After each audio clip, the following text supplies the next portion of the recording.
नमस्कार दोस्तों, हमारी आज की कहानी है बुजुर्ग बाबा। तो दोस्तों, आप इस चैनल पर नए हैं तो चैनल को सब्सक्राइब जरूर करिएगा।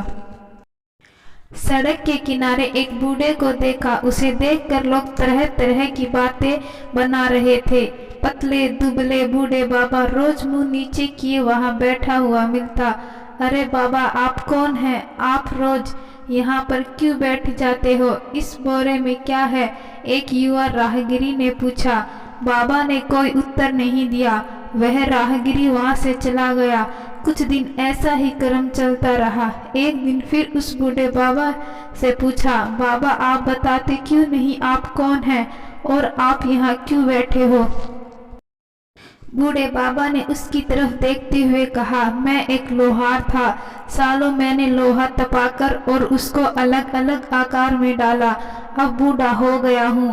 बेटे ने घर से निकाल दिया। यह कहकर कि मुफ्त की रोटी तोड़ रहे हो। इसी इंतजार में शायद बूढ़ी हड्डियों में जान आ जाए। और वह उदास हो गया।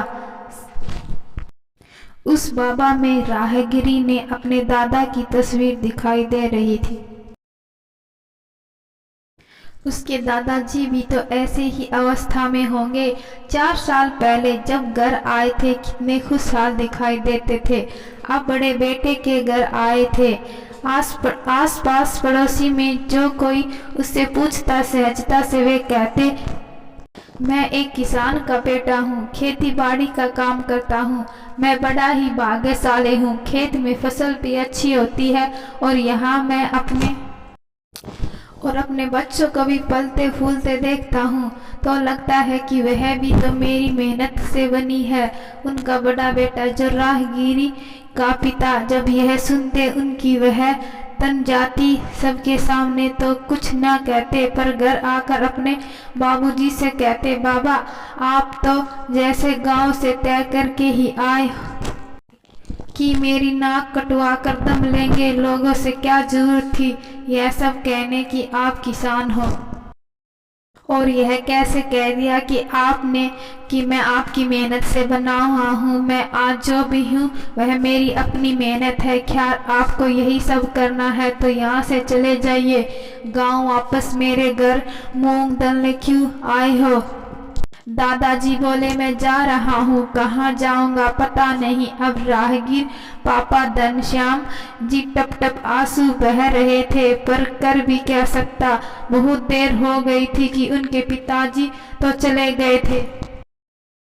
राहगीर के पिताजी ने पुलिस में खबर कर दी पर कोई खोज खबर नहीं मिली। इस बाबा को देखते हुए उनको अपने दादाजी की याद आ गई। उसको लगा उसके दादाजी भी ऐसे ही लावारिस की तरह कहीं घूम रहे होंगे। उसने उस बूढ़े बाबा की तरफ देखा और सड़क के किनारे एक पेड़ के नीचे मुंह लटका के बैठ गया। थोड़ी देर में एक बच्चा दौड़ते हुए आया और उसने बाबा जी से बोला, दादाजी घर चलो, पिताजी को चोट लगी है। काम करते वक्त उनके हाथों में हथौड़ा लग गया। यह सुनते ही उस बूढ़े बाबा की हड्डियों में जान सी आ गई और वे तेजी से अपने घर की ओर चले गए। उनको अपने घर जाते हुए राहगीरी ने उनकी ओर देखते हुए कहा। यह देखकर उसे हैरानी भी हुई और उस बूढ़े बाबा पर दया भी आ रही थी और वह मन ही मन में सोच रहा था कि काश मुझे भी मेरे दादाजी मिल जाए तो मैं उन्हें अपने साथ अपने घर ले जाऊं। फिर उसकी आंखों में आंसू आए तो पोंछ लूं। उसने आकाश की तरफ देखा मानो पूछ रहा हो, बताओ मेरे दादाजी कहाँ हैं? पर विशाल आकाश कहाँ कब किसी को जवाब देता है। बाद में निराश होकर अपने घर चला गया। तो दोस्तों, मैं आशा करती हूँ कि आपको यह कहानी पसंद आई है। कहानी पसंद आई है तो कहानी को लाइक शेयर और चैनल को सब्सक्राइब जरूर करिएगा। धन्यवाद।